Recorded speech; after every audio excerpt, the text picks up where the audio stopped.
السلام علیکم ورحمۃ اللہ وبرکاتہ۔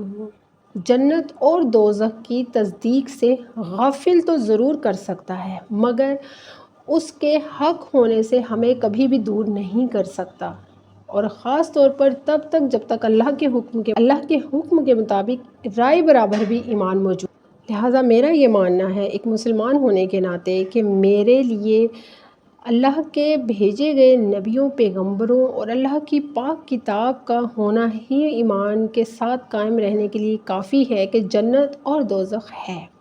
میرے لیے اسے پہلے دیکھنا ضروری نہیں ہے۔ اب اگر شیطان ورگلاتا ہے اور حجتوں میں ڈالتا ہے کہ کوئی تو ثبوت ہونا چاہیے، چلیں دیکھنا نہ صحیح، ثبوت تو ہو کہ جنت اور دوزخ ہے۔ دیکھیے، ہمارے پاس آخرت سے متعلق بہت سارے شواہد موجود ہیں۔ اللہ تعالیٰ نے بہت سارے ثبوت ہمیں دے رکھے ہیں، بہت سارے شواہد دے رکھے ہیں، بہت سارے سورسز ایسے ہیں ہمارے پاس جن کے ذریعے سے ہم آخرت کو بھرپور طریقے سے سمجھ سکتے ہیں۔ بحیثیت مسلمان میرے لیے یہ کافی ہے کہ قرآن پاک ہمیں آخرت کا پتہ بتاتا ہے۔ رسول اللہ صلی اللہ علیہ وآلہ وسلم نے ہمیں آخرت کے بارے میں ہر طرح سے آگاہ فرمایا۔ پھر ایک مسلمان ہونے کے ناطے آپ کا ایمان اور آپ کا ضمیر، وہ بھی آپ کو آخرت کی تصدیق کے ساتھ جوڑنے کی بھرپور کوشش کرتے ہیں۔ انسانی فطرت جو ہے وہ دلیلیں تلاش کرتی ہے، مگر جہاں بھی انسانی فطرت کی دلیلیں ختم ہوتی ہیں وہاں پر قرآن پاک کی دلیل شروع ہوگی، کیونکہ یہ اللہ کی کتاب ہے اور یہ کائنات کی کتاب ہے۔ قرآن پاک خود ایک بہت بڑی دلیل ہے آخرت کو ثابت کرنے کے لیے۔ قرآن پاک خود ایک بہت بڑی دلیل ہے جنت اور دوزخ کو ثابت کرنے کے لیے۔ انسان دنیا میں جب بھی کوئی کام کرتا ہے تو وہ بنا کسی مقصد کے نہیں کرتا، بنا سینس کے کچھ بنتا ہی نہیں ہے۔ تو پھر وہ خدا، وہ پروردگار جس نے دنیا تخلیق کی، تو پھر بنا ریزن کے وہ کیسے اس کو تخلیق کرے گا؟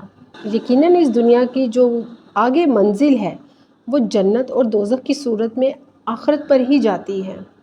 جب آپ ایک انسان ہو کر کسی بھی چیز کو بلا وجہ نہیں کر سکتے تو کائنات کو بنانے والا رب کائنات کو بنا مقصد کیسے بنا سکتا ہے؟ جنت اور دوزخ کا تصور کائنات کے عمل کے بعد شروع ہوتا ہے۔ انسان کی سینس ہے نا، آپ خود بھی تو سوچ سکتے ہیں اس چیز کو کہ اگر میں کچھ بہتر کروں جس سے میرے دل کو سکون مل رہا ہے تو یہ جو بہتری کا سکون ہے یہ مجھے کس طرف لے کے جائے گا، اور یہ جو برا کیا جا رہا ہے جس سے ہر طرف افسردگی ہے، غم ہے، تاریکی ہے، یہ کس طرف لے کے جانے والا راستہ ہے؟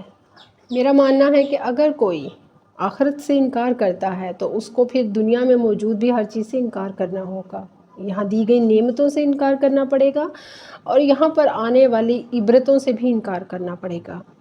خواب تو یہ ہے جو آپ دنیا میں لے کر آئے ہوئے ہیں، یہ جو زندگی آپ دنیا میں جی رہے ہیں، خواب تو یہ ہے۔ بیدار ہونے کے بعد وہ جو حقیقت ہوگی دراصل وہی آخرت ہے۔ لہٰذا یہ کہہ دینا کہ کہیں آخرت خواب تو نہیں، جی نہیں، خواب تو یہ ہے جو دیکھا جا رہا ہے، خواب تو یہ ہے کہ جس کے دیکھنے کے بعد جب بیدار ہوں گے تو کیے گئے ہر عمل کے لیے دوبارہ سونے کی خواہش ہوگی، مگر دوبارہ سونے کی خواہش بالکل بھی مکمل نہیں کی جائے گی۔ اس لیے اپنے ایمان کی پوری فکر کریں۔ اللہ تعالیٰ نے انسان کو پوری عقل و دانش کے ساتھ دنیا میں بھیجا ہے۔ اپنی عقل کو استعمال کریں ہر طرح کے معاملات میں۔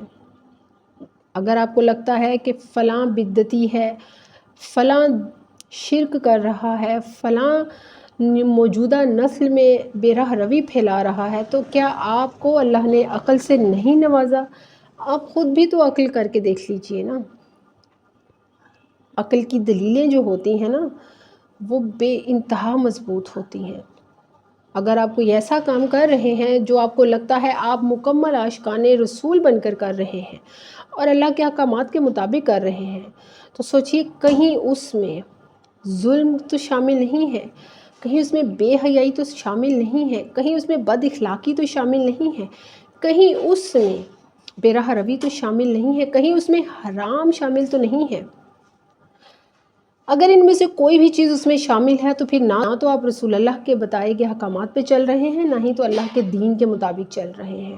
اس لیے عقل سے کام لیجئے، اور دیکھیے کہ آپ کو راستہ دکھانے والے کیسے لوگ ہیں۔ اللہ سبحانہ وتعالی ہم سب کو خیر و برکت سے جوڑے۔ مجھے دعاؤں میں یاد رکھیے گا۔ جزاک اللہ خیر و بارک اللہ فیک۔